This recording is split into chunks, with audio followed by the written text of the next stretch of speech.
Hello, how's it going, people? Welcome to the stream. Hope everyone's had a great day. Everyone's doing freaking fantastic. And today on the cards, we are talking about Arsenal's game, of course, about PSG tomorrow. Late, of course, in the evening, Arsenal are playing against Paris Saint-Germain. So that is a big one, obviously. It's a must-win game, in my opinion, for Arsenal. So we're going to talk about that, potential starting 11 and all that jazz.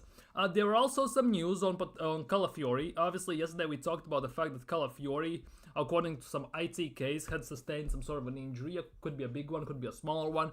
Arteta has talked about it. There have been some news again on that, so we can definitely discuss that. There are also news on PSG front. It's been revealed what squad is going to come to Arsenal, to London, and which players are left behind. So there are quite a bit of stuff to talk about. Obviously, on top of all that, we will have Mikel Arteta press conference. So we're definitely gonna dive into straight up to that. So sorry, if you're new around here, of course, don't forget to smash thumbs up, don't forget to subscribe, don't forget to hit that bell, all that good stuff. Don't forget to get live interactive in the chat. And to be honest, let's not drag this too long. Let's dig straight in. And we're gonna kick things off with Riccardo Calafiori. Riccardo. According to some new ITKs, and it's the same one that said that yesterday that he is injured. So that is woohoo. Already says there are news coming out that Riccardo Calafiori's scans have shown no sign of a major injury. The worries after the game have been erased. Panic is over, which is good news for Arsenal, obviously, because arguably at the moment, the way we are playing, having Timber at right back and Calafiori at left back arguably is the best defensive line, of course, including including Saliba and Gabriel we could possibly have. Obviously, there's a big argument to be made that if White is fit, maybe start White at right back and then play Timber at left back. Those are some of the options we are having. Obviously, towards the end part of the stream, we're gonna talk about potential starting 11. The 11 I would like to see for tomorrow's game. We're gonna get into that, but according to some rumors, according to the same ITK, Team News and 6 that said yesterday that he is injured, says today that the news regarding that and the scans have showed nothing serious, which is a good news for Arsenal in general, because that left back position for Arsenal has been ridiculed with injuries in a certain way. Because if you think about it, most of the players we have injured in a way are our left backs. It's Zinchenko, it's Tierney. Now we had some worries about Calafiori. Obviously, we have White still under some question marks on right back side, so Simba has to play there. And it only pretty much left Kivior and maybe Skelly at left back if Calafiori was out as well. So these news are very, very good news for Arsenal, especially given the fact that that left side is a bit thin for us.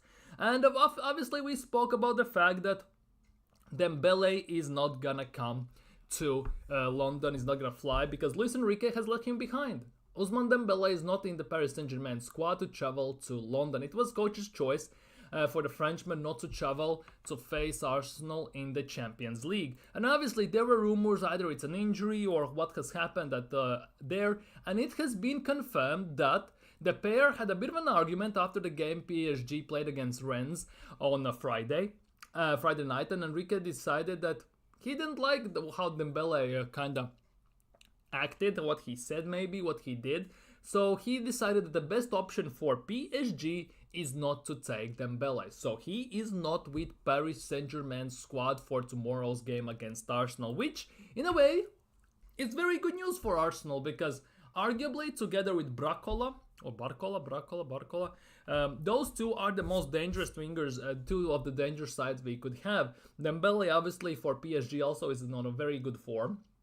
So that was obviously a bit of a worry, especially on that left side, since he's a right winger. We could have had a bit of an issues there, but given the fact that he is not gonna come, it eases a bit the defensive pressure on Arsenal. Obviously, we still need to be on our toes. We need to be very focused, and this is for me is a must-win game because we drew the first game at Atalanta. So if we want to finish in that top 8 and not go into round of 32 to have extra playoff games, 2 extra games, this is a must-win game for Arsenal for me.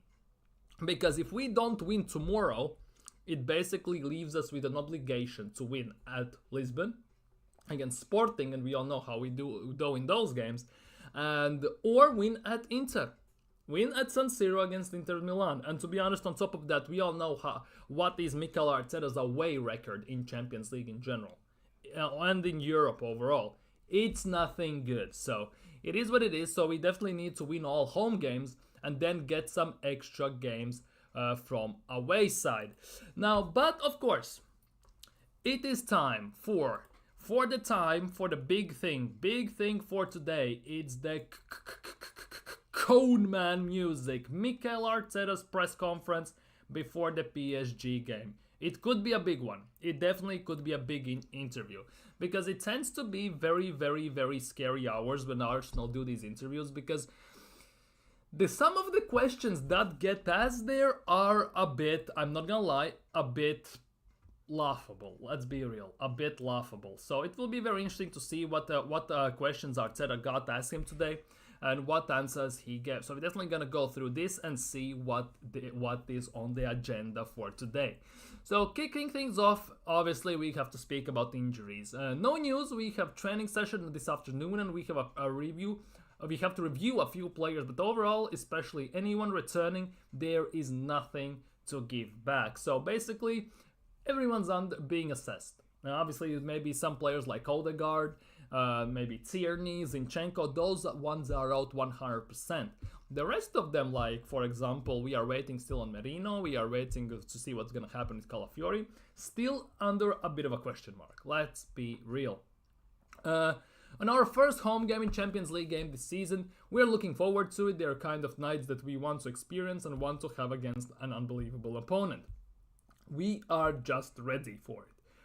Strong words from Mikel Arteta because, let's be real, in Champions League you never know what's gonna hit you, how it's gonna go, and which direction it's gonna go, especially if we talk about big teams. Let's be real. And the smaller teams also, especially away when you have to go to smaller teams, they tend to throw a bit of a challenge to you either way, so it could be very, very, very interesting on showing different ways to get results this term, because this is a big question mark for Arsenal. How they gonna get goals? Obviously, our creative our creative main guy in creative department is injured in Martin Odegaard, so Arsenal have to look at other ways to try and create. Obviously, we either rely on Odegaard and that Saka Ben White triangle, or we do set pieces. It's one of the two.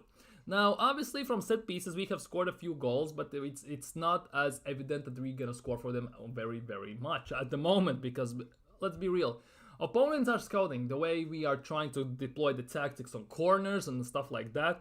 So it is a bit of an iffy one for Jover. It's a bit of a challenge to kind of figure out new tactics, how to run, how to position players to score those goals. Odegaard, yeah, our creativity is lacking. On what he has said on that we had some different ones. We ended up having to play a very different game in the second half against Manchester City, and in the end we lost 2 points in the last minute. We did completely the opposite, playing against low block like we did against City, and with the different challenges. But watching the game back, the amount of things that we generated, I was also pleased with the team. And obviously, Arsenal, despite the fact that they sit down on low block, still managed to generate and create some chances. Something similar happened against Brighton, where we got a red card, we decided to sit back a bit, hit them on the counters to try and take our opportunities. And the thing is, Havertz should have scored. He didn't. We would have won the game there. Saka should have scored. We could have won the game there. And to be honest, Raya made a wonderful save on Ayari's long shot, so we could have lost the game there. So at the end of the day, it all falls to Arsenal. Because by the looks of things, the way we play, the way we create chances, the way it's going, we're gonna create chances every single game. More or less every single game. The question is, do we have clinical enough players up front to finish those chances? Because if you recall last year against Porto, we didn't create pretty much anything away. And that is the big thing. And we have to go to Sporting Lisbon away, which is a big worry. Because if you recall, the last time we tangoed with the Sporting Lisbon, it was a 2-2 draw, a very, very lucky draw where an own goal saved us from losing the game. And obviously then it went to Emirates and when we won on penalties. So it is a bit of an iffy one. It is a stressful one. It could be a bit dangerous one, but obviously Arsenal need to find certain ways, new ways to score, to create while Martin Odegaard isn't there. And this obviously could be a blessing in disguise in this instance, because it kind of forces a Mikel Arteta's hand to try and figure out new tactics, new ways to play, new passing patterns and everything for us to score goals. Because it's pretty much simple and steady and pretty much straight up forward how we play when Odegaard is there. It's also very predictable how we're gonna play in many instances. Now without Odegaard, yes, you could kind of feel that we are lacking in creativity. So we have to find new ways to score. And we are trying to do that. It's actually working to a certain degree. The question is, can we do consistently enough?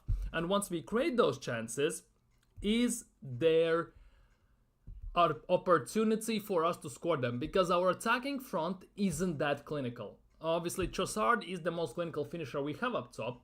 But besides that, we saw what happened against Leicester. How many chances Havertz had which he should have finished but didn't, and everything. So this is a bit of a conundrum, let's just say, for Mikel Arteta. Big up BX Gunner in the chat. Another happy accident strikes again. To be honest, we got lucky that Dembele is not coming to us. He has a bit of an attitude problem, doesn't he? Now he's kind of butting horns with Enrique, which is never a good thing. Let's be real. Let's see what they do. We're gonna look at PSG's squad in a second, so we're gonna kind of try and figure out how they could be playing. I'm gonna look at the last PSG's game, so it will be very, very interesting as well. Big up Nathan in the chat, big up. I'm sad that I will miss tomorrow's game because of studies. Hopefully there's some exciting highlights.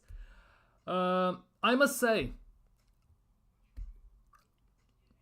that is the big one. Tomorrow's game against PSG is a must-win game. Because if we don't win against PSG at home, it means if we even win the games against Monaco, against Shakhtar, against Dinamo Zagreb, it means we need to go away and win against Girona, and we need to get at least one win against either Lisbon Sporting away, which already we have dealt with them and it wasn't good, or we have to go to San Siro and win against Inter Milan. It definitely won't be easy.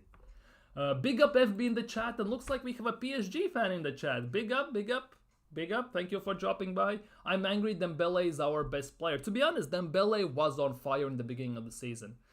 I'm not sure what has happened between him and Enrique. What's the reason why they are kind of butting heads, why they have kind of started to argue. But obviously it's kind of opportunistic moment for Arsenal in this instance, that they have basically missing their main attacking threat.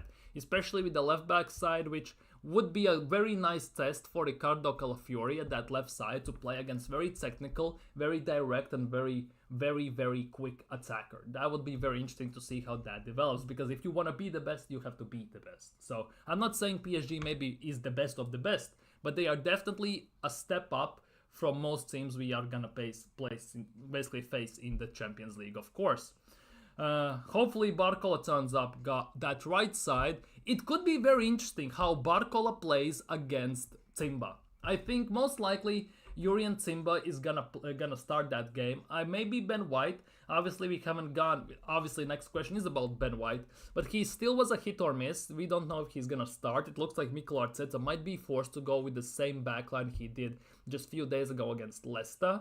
So it all remains to be seen. But Barcola versus Timber and Saliba on that side will be very interesting to see how that develops if that is the case. Very, very interesting to see. Also, we attack very well with fullbacks. Yeah, overlapping, inverting and everything. Your fullbacks are very, very, very pacey and very good. Hakimi is a very good right back.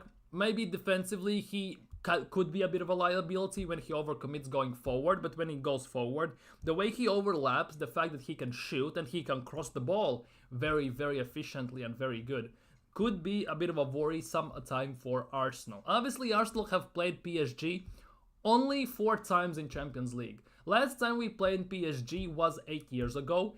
We won 1-0 at home and we drew 0-0 away in Paris. And the time before that, we played them... No, last time we drew both times and we played them 30 years ago in 1996 or 94, I think it was. It has been quite a bit some time with that. The last game against Rennes, he's been lately playing very greedy because of he is a goal hungry, so Enrique had enough and benched him, little bust up. Oh, so he basically wants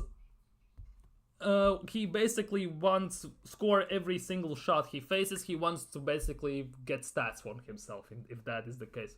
I assume there is some nice bonus fees in his contract that if he scores a certain amount of goals and assists as well, maybe that's why he's doing it. But I kind of get it, because if you want to be the best, you need to have a bit of an arrogance about you. It's just, you need to learn the time and place to do that, and you need to learn to balance it out. You need to learn at times when you need to put the team first, or when you can actually afford to be a bit greedy. I think Dembele needs to learn that with time. I think he needs to basically learn that, and not basically get angry with the fact that he maybe sometimes gets asked to put team ahead of his own stats. This is the big thing.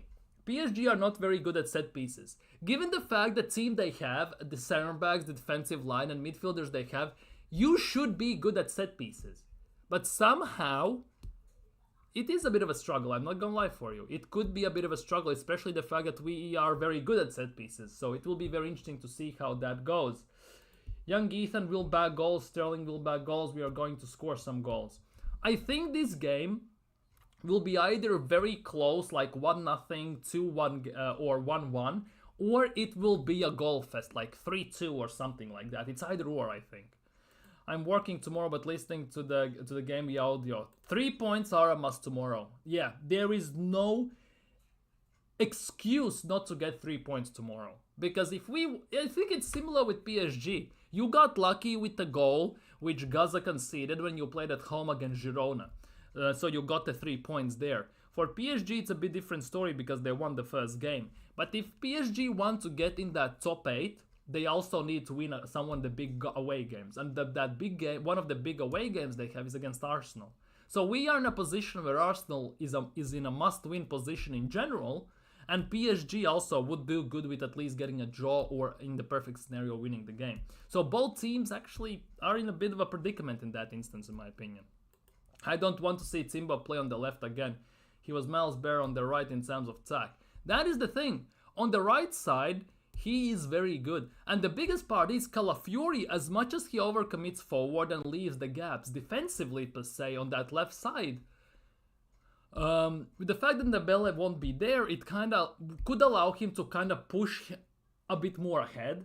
And that means it could open up Martinelli, because since Calafiori has been playing at left back, and he has been pushing forward, overlapping, and even inverting, it has opened up spaces for Martinelli, and they are slowly kind of getting some sort of chemistry between themselves. And we saw some of the fruits 2 days ago when we played against Leicester. Martinelli got goal and assist. They got runs in open spaces with overlaps and inverted runs and everything. I think it could work if Calafiori manages to stay injury-free. That is my opinion on that one as well. In the midfield is interesting. I'm looking forward to see how we deal with your physicality. We have technical players, but physicality might be an issue. And this is very interesting because on certain level, this is something Arsenal doesn't like as well. We don't like when teams get very physical with us, which will be very interesting to see how that develops. Both teams don't like too much of physicality, but Arsenal obviously is a bit more physical than PSG in my opinion. So it could be very, very interesting watch. The thing is though, you have Fabian Ruiz. I would have loved Fabian Ruiz over Merino at Arsenal. When we got linked with you, Fabian Ruiz, I was very, very happy. It's just a shame it didn't materialize. So I think Fabian Ruiz arguably is one of those players, together maybe with João Neves and Vitinha, well basically all three of them, which we need to basically try and nullify.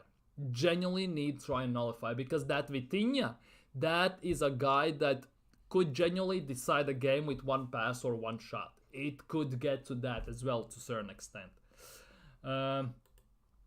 We can't afford to lose because we have very hard teams to face: Bayern, City, Atletico Madrid. Yeah, that is the thing. You have very tough games. And I think two of those games are away as well. I don't think everyone's at home. So definitely you have a bit of a rough one in that instance. To be honest, Arsenal don't have the easiest schedule. Obviously, we have Monaco, we have Girona, Shakhtar, Dinamo Zagreb, but two of the toughest away games we have is Inter Milan away and Sporting Lisbon away. And that has been a very big very big issue for Mikel Arteta, away games in Champions League in general in Europe. So it will be very interesting to see how that goes. And for us, it's a must-win game. And for you, it's also a must-win game. So it will be either a very tactical game where both teams will maybe try and play it safe and then try and get that killer goal, or both teams will just go for it. And knowing Mikel Arteta, we're just not going to do it. We're just not going to go for it. We're going to play very pragmatic football, trying to take control of the game. The question is, can PSG counter it? It will be a very interesting game, in my opinion. Very interesting. This team looks different altogether with Timber and Calafiori on the flanks. Yeah, that is the thing.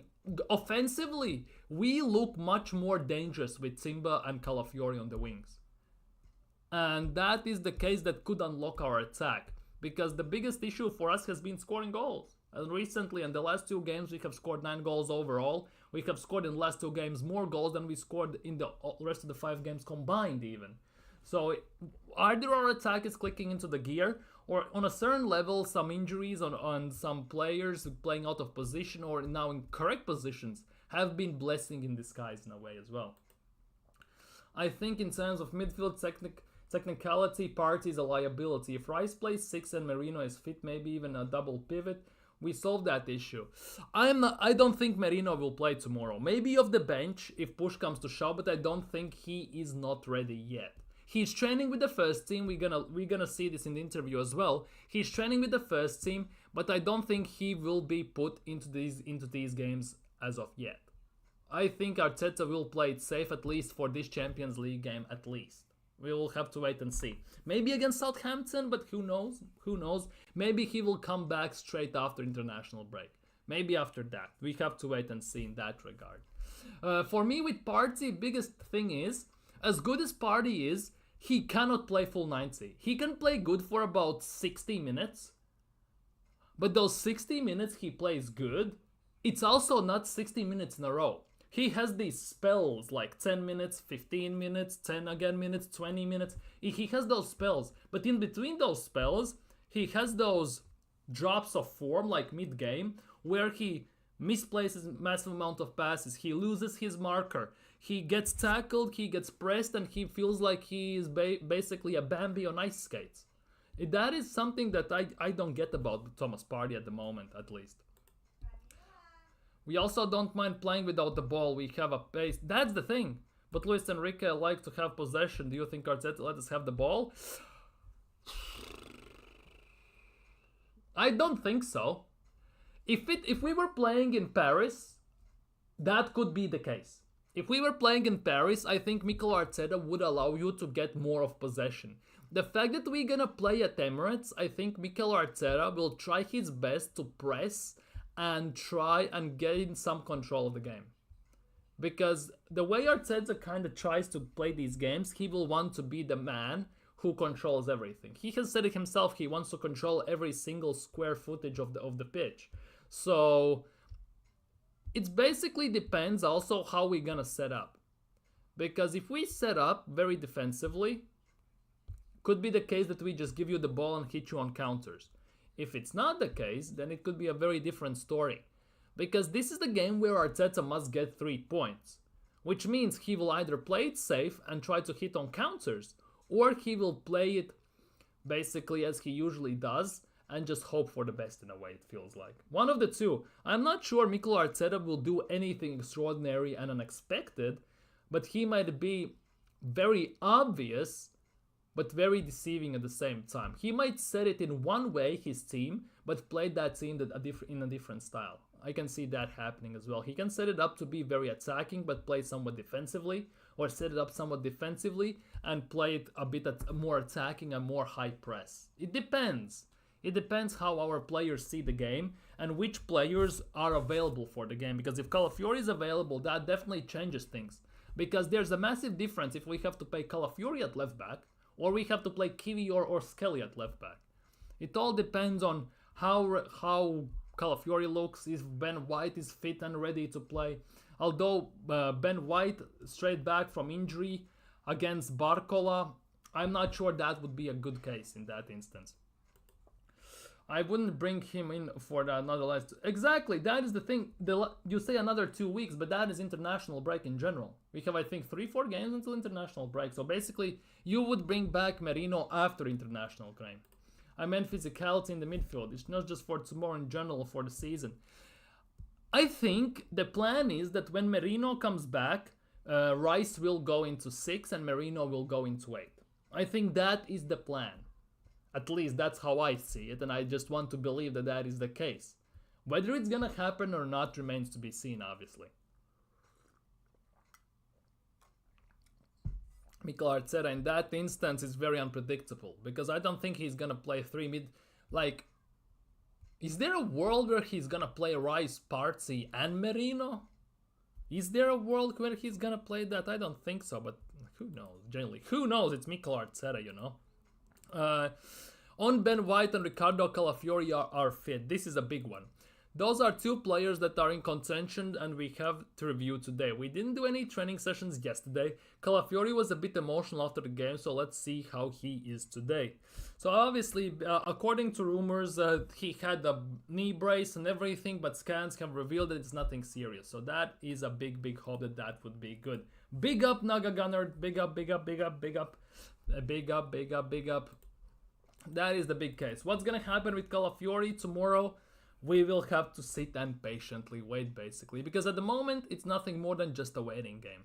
On his time at PSG as a player, not gonna lie, I know he has connections at PSG, but this doesn't concern the game whatsoever. Like, I would like to see that we go into an interview and you get asked questions about the game, not something you did about 10 years ago. Like, okay, 15 years ago. Well, you get what I mean. Like, if I go to a job interview, nobody cares how I did, I don't know, in PE in year 6 in school. Like, nobody cares. On why he didn't stay at PSG. Ronaldinho, Anelka, Kocha, Poch, Heinz were all unbelievable players that want to stay there, but it was the moment owned by I was owned by Barcelona and they didn't find an agreement to do so, but blah blah blah. Whether he was ever close to going back. Once I was here, my career started to develop and it's been a few years since then. Obviously, yeah. On the momentum, winning games like against Leicester. And that is a big one. It was a very close call. Luckily, we had enough, in a way, to get it over the line, because it was hell of a close call. Luckily, we could switch on and actually get the job over the line done. Because at some point in the second half, our midfield looked genuinely, it was walk through midfield like nobody was there. And it felt like we were too complacent, a stupid foul, we conceded one random deflection, then another goal, a brilliant goal by Justin, have to admit. And at the end, it was like, what's gonna happen? For a few minutes until for about 85th minute, it was full on stress time. And ironically enough, once Manieri came on, it completely changed the game, how we played, how team kind of presented themselves on the pitch, the energy, the uplift we got from Manieri. It was kind of wild as well, because as soon as he came on, bang, 2 skills, glides past 3 defenders, shot from outside the box, nearly scores. Instantly, like, something changed in the Arsenal's mentality. Instantly. Like to see more of that, to be honest. If we even draw against PSG, then boy, it's definitely not gonna look good. If we draw against PSG, right, we have 3 home games. Shakhtar, Dinamo Zagreb, and Monaco. All these games are must-win games at home. But away games, San Siro against Inter, going to Lisbon to play against Sporting. We all saw how that went last time. And obviously we have to play Girona away in the 28th, 29th of January, the last game of the Champions League group stages. It's a rough one. And away from home, we never do good in Europe. We have all seen what is Mikel Arteta's record away in Europe, especially when it matters the most. So it is a bit of a sticky situation if we don't win tomorrow. It's a must-win for us tomorrow. And as a FB, who is a PSG fan, pointed out, it's a must-win game for them as well. They still have to play Bayern, they have to face City, Atletico Madrid, 3 extra large teams that they still need to face. and it will be hell on earth for them as well. So both teams basically are going into this game with a must-win mentality. We need to score that second quicker. Remember that run last year, once we got the quick 2 goals, it was over the season, we scored. That's the thing. We had the same thing last year as well at times. Even 3 seasons ago when we finished 5th, we scored 1 or 2 goals and we sat back. We need to score 3 goals, go for the throat, straight for our opponent, score 3 goals, and then just control the game and see what happens. 2 goals in certain instances is not enough.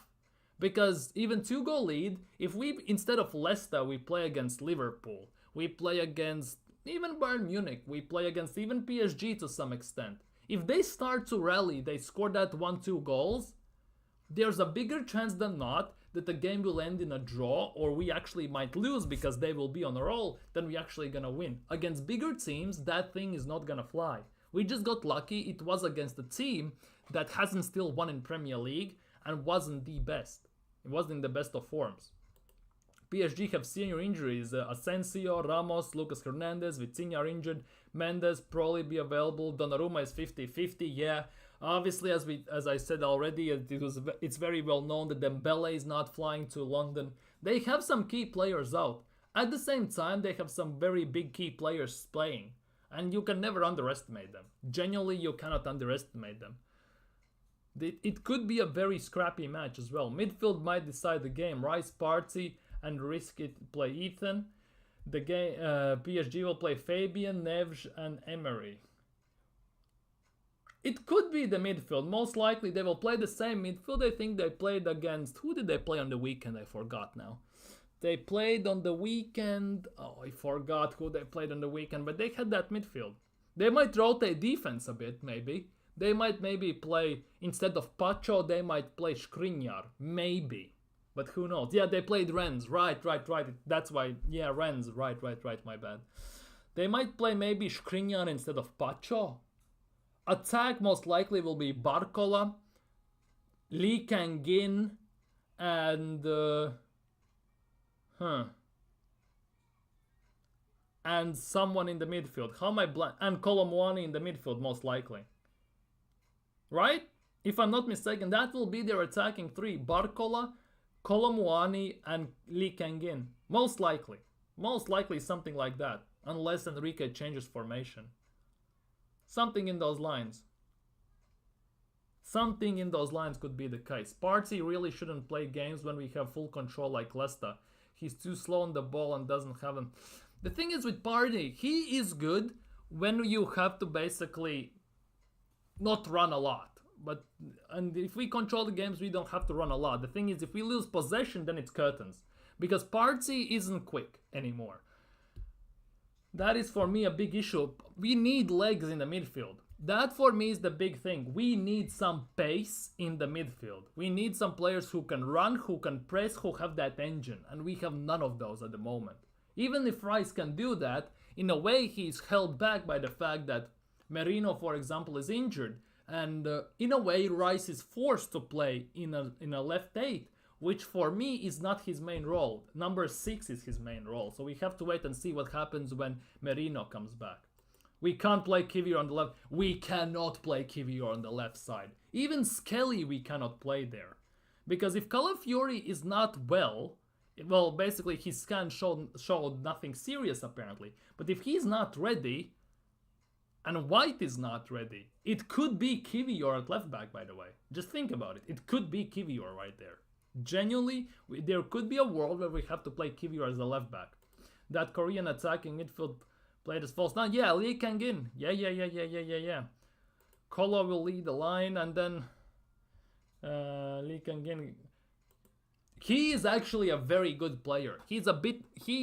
I wouldn't say quite a bit, but he is a bit underrated by many players. Because even in...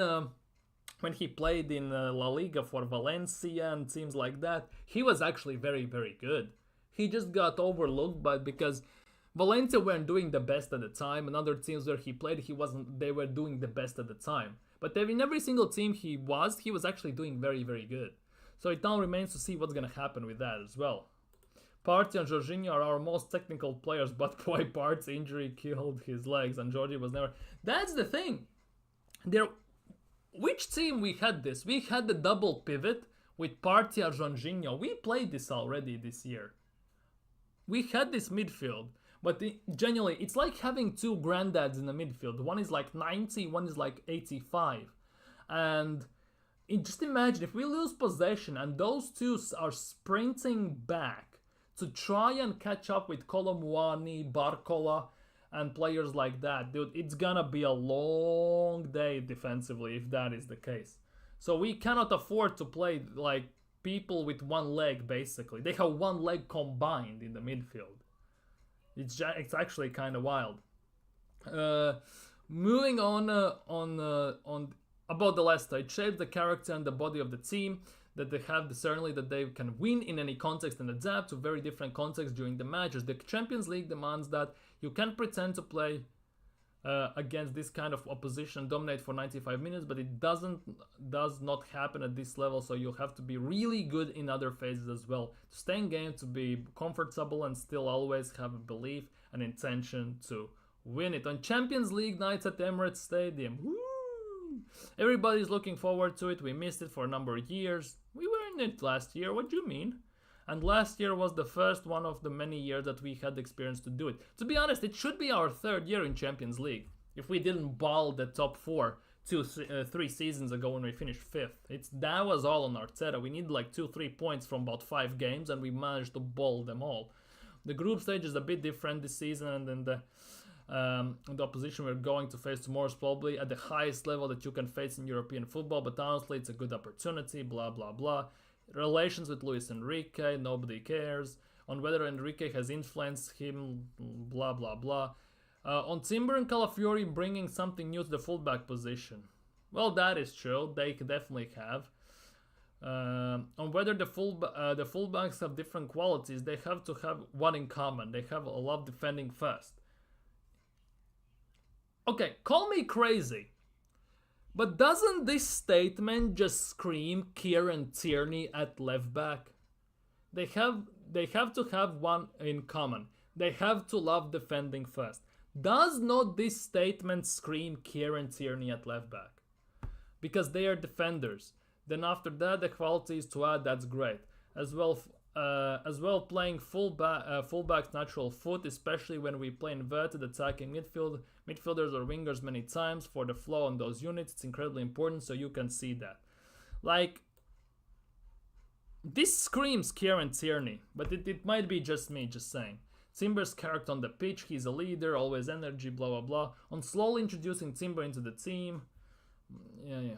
On how highly he rates PSG. They're really tough, they're exceptional, and they dominate every phase of play. They have a very clear intention on how they want to dominate the game through the ball, and when they don't have it, they want straight back.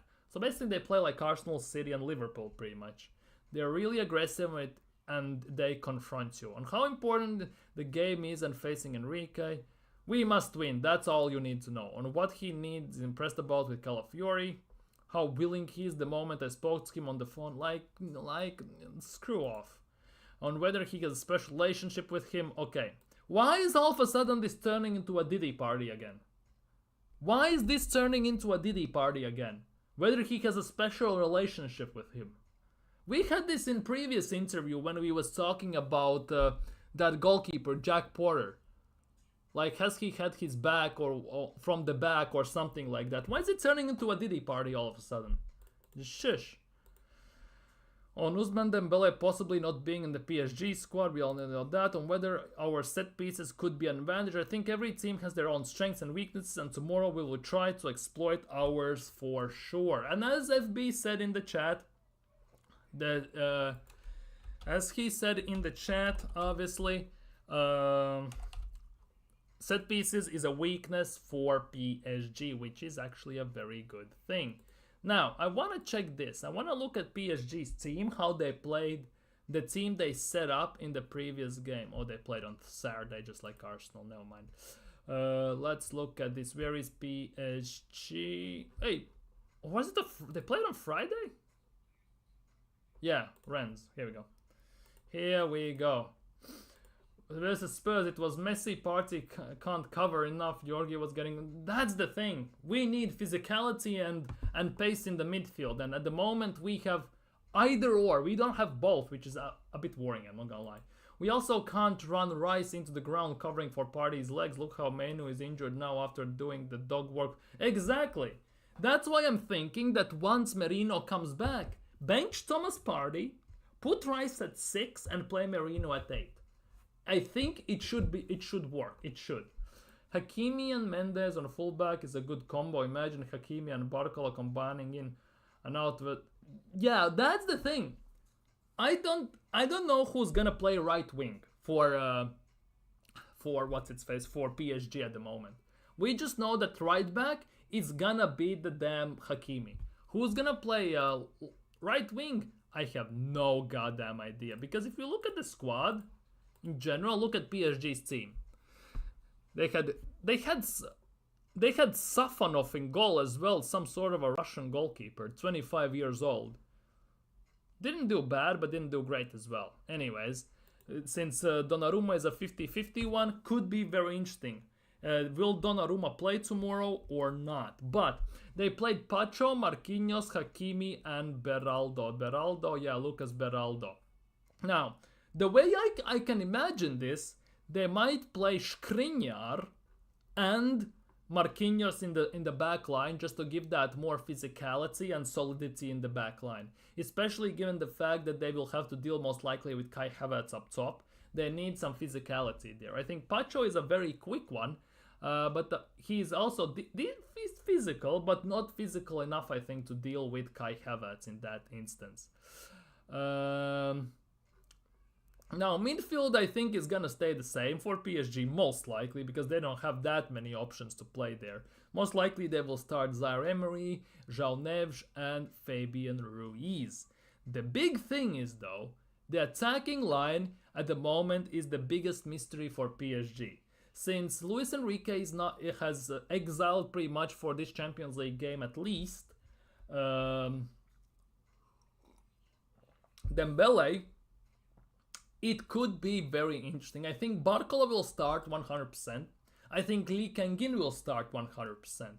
And I think they will add Kolo Muani. Now that means that most likely either Barcola or Lee Kangin will play right wing. In this instance, I think they will play Kolo Muani through middle. And I think they will play Lee Kangin at right wing and Barcola at left wing.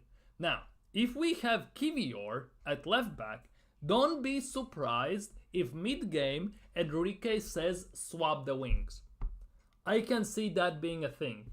They might just come out in their regular formation and tactics and everything. But once they know what Arsenal are putting out properly, they might actually put out Barcola on the right wing to try and kind of get the best out of Kivior. Because last year we saw how Kivior got cooked by quick, pacey, and technical defenders. We all saw that. Merino ain't that creative, to be honest, more like ball-winning midfielder and got decent. That's the thing. Mikel Merino per se isn't the most creative one. That's why I was really excited when we were linked at the same time with Fabian Ruiz. I would have loved, personally, Fabian Ruiz at Arsenal. That is just my, in a way, selfish opinion, that I would have rather taken Fabian Ruiz over Mikel Merino. But we are where we are at the moment, so that is the case. Fabian Ruiz for me is with a better pass and much more technical, in my opinion. He can dribble better. Obviously, he's also not the fastest, but he's very quick. He's also tall, and he can throw his body around if necessary. So for me, Fabian Ruiz was the favorite over Mikel Merino. But obviously, Mikel Arteta sees it in a different way. So we basically signed Mikel Merino. Fabian was my exactly. That is the thing. Obviously, remains to be seen. Maybe next summer. Since next summer, Partey and Jorginho's contracts are running out, and by the looks of things, there's no chance in hell none of them will extend, because there are talks about the fact that Jorginho might become a coach at Arsenal. Lol. And Partey is just peacing out. And obviously Juventus, Atletico Madrid want him. I think some Saudi teams as well. So it'd be very interesting to see how that develops. Which means next summer we will need to sign at least 2 more midfielders. So maybe then we might sign actually Fabian Ruiz, but who knows? Genuinely, who knows? Difference, Marino is more physical and he had played in England for... That is the thing. Marino is more physical. He had played in England. Obviously, he was very young at the time. He played for Newcastle. He had played in Bundesliga for Borussia Dortmund. And obviously, he ended up in Spain and played for Real Sociedad. Fabian Ruiz, on the other hand, has played in Spain. He played quite a bit of years at Napoli. I think he was one of the Napoli's, in a way, very good players. And now he is playing at PSG. So it's very interesting. We will sign Wirtz next... Yeah, keep dreaming, man. When you dream, don't forget to close your eyes. That's all I'm gonna say. Because where is he gonna play? For me, the biggest issue is where is he gonna play? And the way Wirtz plays totally doesn't fit the way Mikel Arteta wants to play. Because Wirtz wants to dribble, wants to run, take on opponents, play risky passes, play risky balls, take certain shots, and do certain things Mikel Arteta doesn't like. Mikel Arteta wants none of that. He doesn't want taking on 60 opponents, dribbling a lot with the ball, making risky passes, taking risky shots. He wants none of that. So I'm not sure if we had a chance. Obviously, I would love to sign Wirtz or Musiala and stuff like that. But the thing is, he doesn't fit how Mikel Arteta wants to play. Because I don't want this be another situation where we see a player who is excellent when you give him space, when you give him room, expansive football, give him freedom, and then he comes into a system and becomes a system player. Because that is something similar, like for example Grealish from Aston Villa becoming a free roam, free spirit, going to City and becoming a system player. That would be something similar. Same goes for Kai Havertz. When he was at Borussia Dortmund, Bayern Leverkusen, he had free roam. He was playing basically like Wirtz, more or less. Obviously, a bit less take, a bit more finishing and stuff like that, but he was playing similarly like Wirtz did.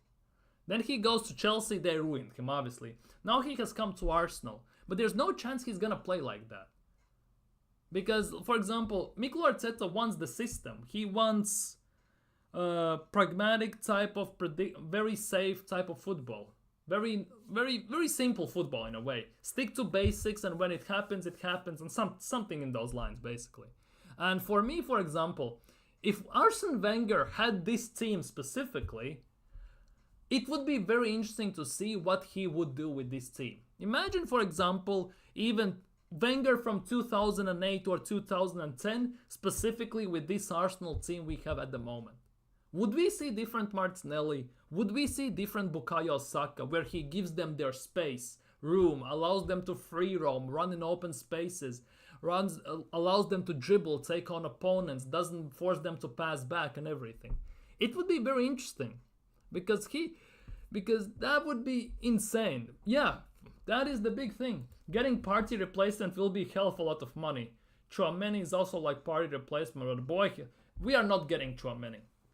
I don't see a world where Tchouaméni leaves Real Madrid to come to Arsenal. I don't see a world where that is happening, genuinely. We can dream about it. We can sign him on FIFA or EAFC or what's its face, or Football Manager and stuff like that. But in real life, no chance. Window Shop FC, we can't even pull exactly. We cannot even buy an Espanyol goalkeeper, for frick's sake. His release clause is 30 million, so Arsenal offer him 20 plus 2 grapes and an ox, basically, or 3 ants and stuff like that, so just to sweeten the deal and everything. It's kind of maybe win the dog toy or something, just to make everyone happy. It's just mad. It's genuinely mad. Although it will be very interesting what Arsenal do this January transfer window. It will be very interesting. Because we haven't seen much action signing high-level players whatsoever at Arsenal since Aubameyang. And we only signed Aubameyang because Alexis Sanchez left for United. That was the only reason. Besides that, we haven't seen high-end signings for the longest time. For once, I just wish Arsenal went. January transfer window, bang, give us Gyökeres, bang, give us Alex Baena from Villarreal. I would love Alex Baena at Arsenal, I'm not gonna lie, that would be perfect. Well, even Martinelli is sinking. That's the thing, it's not a coincidence that when we were playing expansive, attacking, free-flowing type of football 2 seasons ago, Martinelli had season of his life.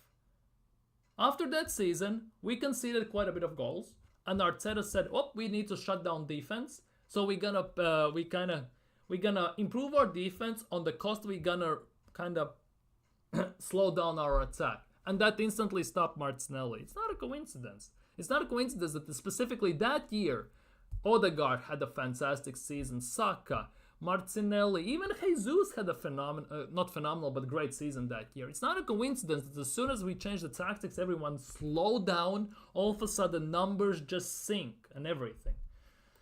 Obviously, we find different ways to score, like set pieces and stuff like that. But still, at the end of the day, it feels like Gabriel has 2 goals this season for Arsenal, right, in Premier League. He's our 2nd or 3rd highest goal scorer for us this season. Havertz is number 1, if I'm not mistaken. And then there are maybe someone else. But overall, yeah. Gabriel Magalhaes is our 2nd or 3rd highest goal scorer this season in Premier League. Martinelli fits Klopp or Flick's system. Yeah, perfectly. Perfectly, to the T. Would you be happy with Watson?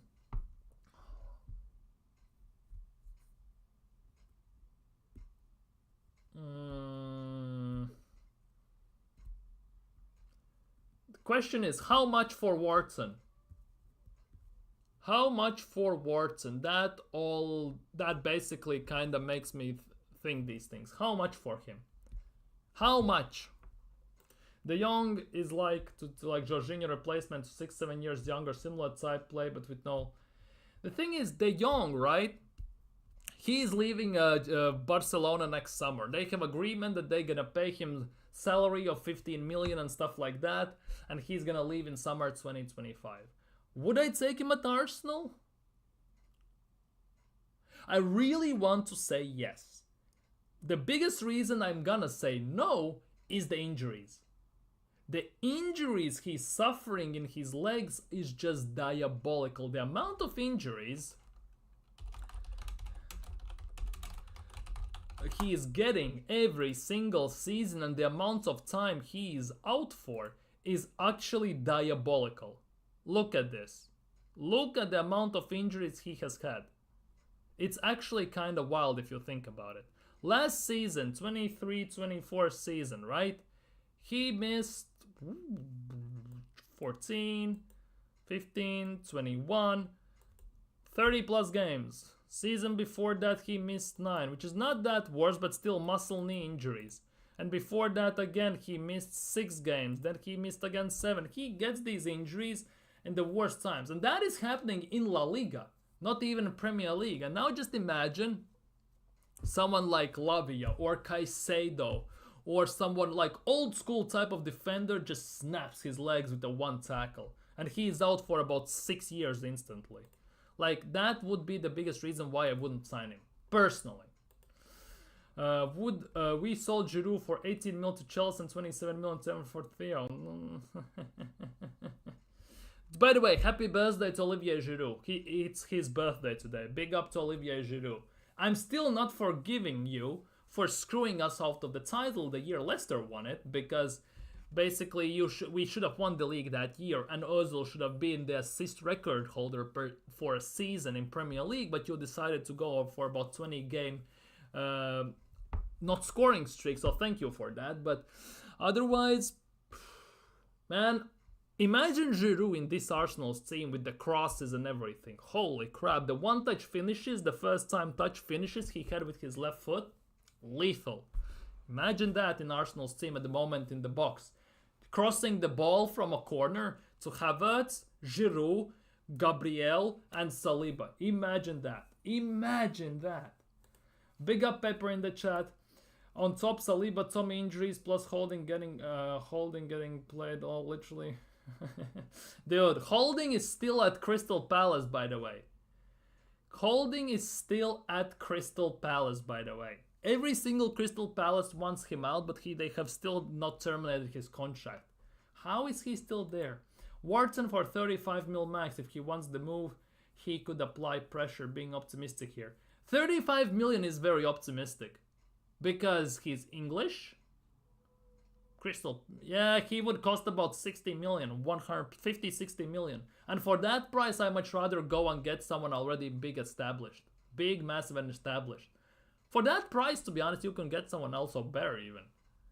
15, 16, damn, half season, Özil had 15 assists, second half 3. Yeah, that was shocking, man. And that's the thing, it's Giroud's birthday today, you reminded me that. But yeah, I kind of cannot forgive him for that. Because Özil would easily be the assist record holder for one season. Giroud arguably would be Golden Boot winner that year and we would have won the league. That year was the year to win the league before basically Manchester City basically took everything over. Last year, that was the last chance pretty much. Holding has fallen out with Palace management and is training with the kids. No Diddy. No Diddy. That sounded hella sus, but okay. But yeah, I think if Holding even gets the boot, once he gets the boot from Crystal Palace, how old is Rob Holding, by the way? How old is he? Oh, he's 29. 100% he's gonna find a job somewhere like Championship or League One or somewhere like that. He's definitely gonna get a proper job. He's gonna get a proper job. Palace defense are so fraudulent right now. Holding my... To be honest, the way Liverpool are moving, they might get Gehi. They might get Gehi very soon. Maybe not January, but definitely next summer. We can get Goretzka for 30 million next season. He'll still have a year left by 2025. This guy's... Yeah, we to be honest, we could have gone Kimmich this summer. We could have gone for Goretzka. There was a chance to get... we still could go for Zubimendi, although it looks like Manchester City are going in for Zubimendi already in January with the Rodri's ACL injury. So happy days for that as well. Zubi-doo. Liverpool will be pissed. Oh, the Scousers will be pissed as well for that. So it will be very interesting to see how that develops. He's my age, 29th. Oh yeah, Rob Holding is 29. 29, ho ho. Anyways, the last part of today's stream. Let's try and predict the starting 11 for Arsenal. Is there like a proper site where I can build this? Anyone has a site where I can build a proper formation? Like seriously, create formation.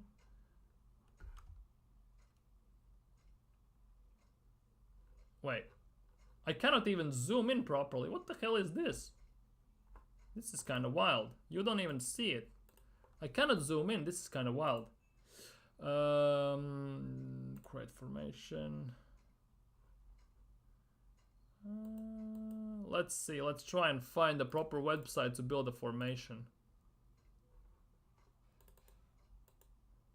Okay. Let's forget the numbers and everything, right? We're gonna forget the numbers and we're gonna go it like this, basically. Here we go. Here we bloody go. Let's try and build and predict our starting 11 for tomorrow's game. Goretzka will suit that box-to-box role, will bring in experience. Yeah, that would be actually very interesting. Declan Rice, Goretzka, for example, Odegaard, rotate with Merino and stuff like that. Could be interesting. Could be interesting. Anyways, in goal, obviously, we're gonna go for David Raya. I think center-back pairing, given that it's such a high-end game, is picking themselves with Saliba and Gabriel. Now, the right and left backs are dependent on injuries, but I'm gonna assume that Calafiori is all okay. And we're gonna go with the same back line we saw against Leicester City. Obviously, it's a bit of a risk because we are running our own players into the ground. We are overplaying them massively, but at the same time, like needs must. Let's be real. In our instance, needs must. We cannot afford to be in that level at the moment.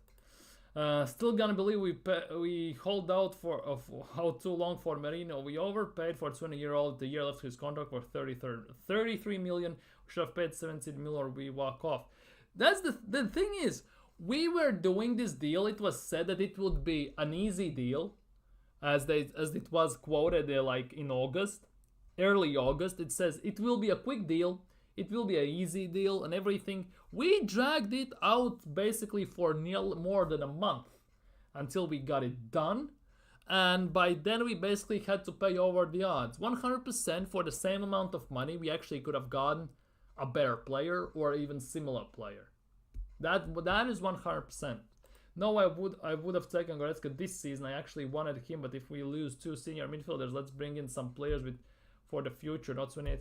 To be honest, in perfect scenario, this summer, once Jorginho and Partey goes, I would do this. I would sign, let's just assume one of them is Leon Goretzka. I would sign Leon Goretzka.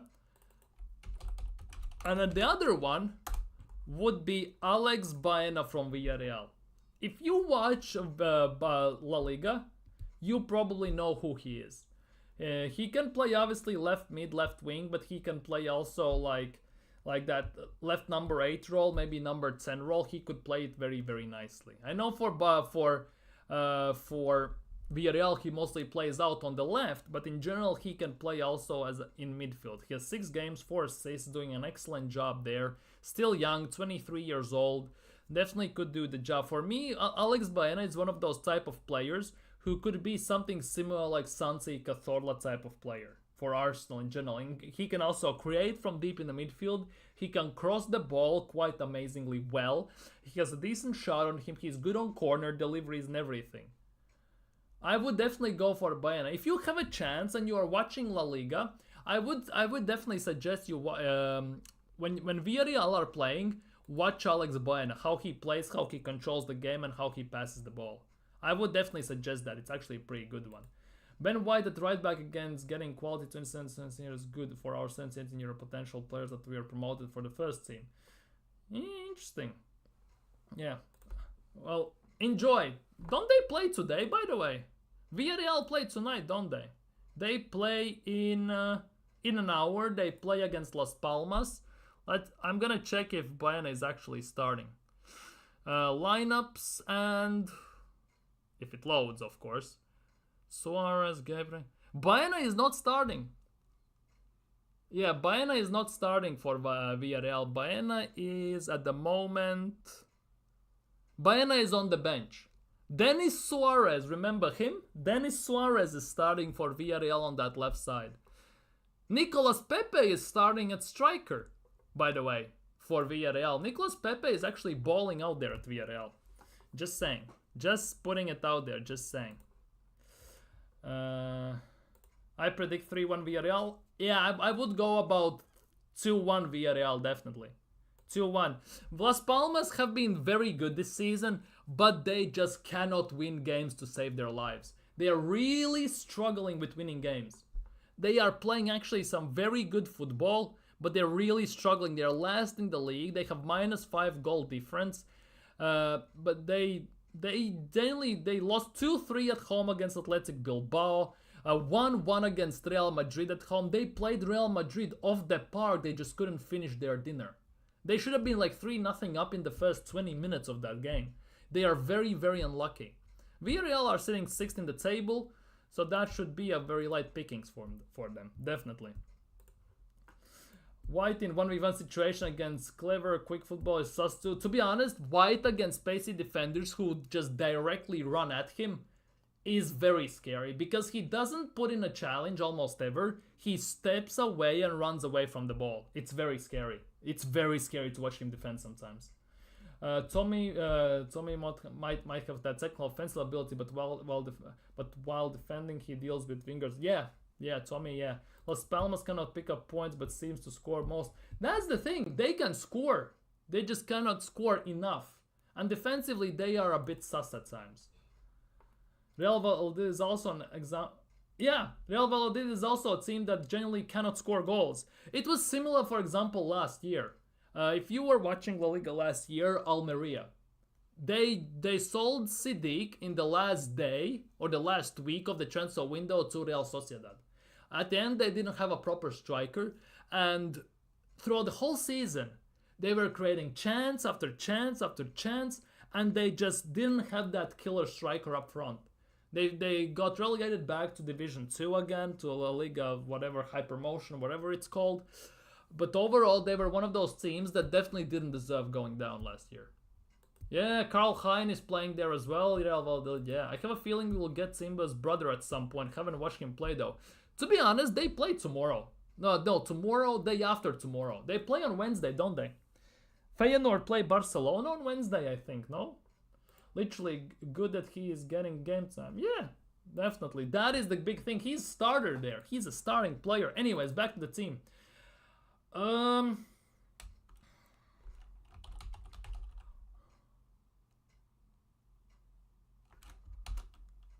gonna do something controversial here.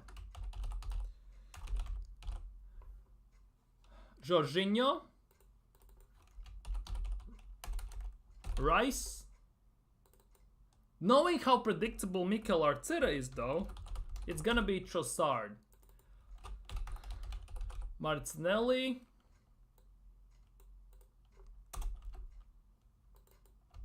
Saka, Havertz. Basically, that most likely is gonna be the team. We will look something like this, I would assume so. It would be something like this, most likely. That is what I think is gonna happen. Genuinely, that is something what's gonna happen. That is my opinion on this. The game against Real Madrid, Valladolid should have scored 2-3 goals. Yeah, they should have, definitely. Real Madrid are very slow this season. They cannot click into gear whatsoever. They are struggling quite a bit. And the thing is, Real Madrid just have the know-how. They just have the know-how how to win and win the games. Because as long as it's at least just 1-0 or something like that to the opposing team, they will win the game. They just know somehow how to score that one goal, and as soon as they score that one goal, you know it's done. Because they are like sharks in water. As soon as they smell blood, you're done and dusted instantly. Feyenoord play Girona away. Okay, Feyenoord is gonna play against Girona. That actually will be a very interesting game to watch. Arsenal have to play against Girona away. Girona is another team, by the way, this season. They have lost quite a bit of main players like Dovbyk, Alex Garcia, Savio, of course, Jan Kuto, and stuff like that. They have signed some decent players. Also, Donny van de Beek is balling out for them. The biggest issue with Girona is they don't have a striker. They haven't replaced the goals Dovbyk scored. Dovbyk was last year Golden Boot winner in La Liga. They signed Danjuma and players like that. But let's be real, they're not gonna replace Dovbyk's goals. That is for me with Girona the biggest issue. They don't have anyone to replace those goals. Girona away is our last game in Champions League. That ain't gonna be easy. Obviously depends what we need from the game and what Girona needs from the game as well. Watch he will start party. Oh dude, just give him some time to rest. I expect Girona to beat them comfortably. Feyenoord got spanked for nothing by Leverkusen. That is Leverkusen though. If you watch the game, Feyenoord had actually chances to score. They just, couldn't. Basically. Raya, Timber, Gabi, Saliba, Calafiori, Jorge Rice, Ethan, Sterling, Havertz, Saka. 4-3-3, that's my preferred. No, yeah, for me it's also 4-3-3. I just put it up so I know where everyone plays in number 10. Bring Martinelli, Jesus, Trossard and Partey from the bench. That's good depth from the... Yeah, could be. The thing is, let's be real, Naga Gunner. We all know Mikel Arteta. Any chance he's gonna start Vanjeri against PSG in arguably one of the most important games currently Arsenal have had this season? I don't think so. I don't think so. Against PSG, against Marquinhos, against Skriniar, Pacho, all of them, I don't think he's gonna. Arteta is Arteta, exactly. Still, if you're getting spanked 4-0 at home in the Champions League, you have problems. Yeah, remember, we got spanked all the time in Champions League. Remember those days?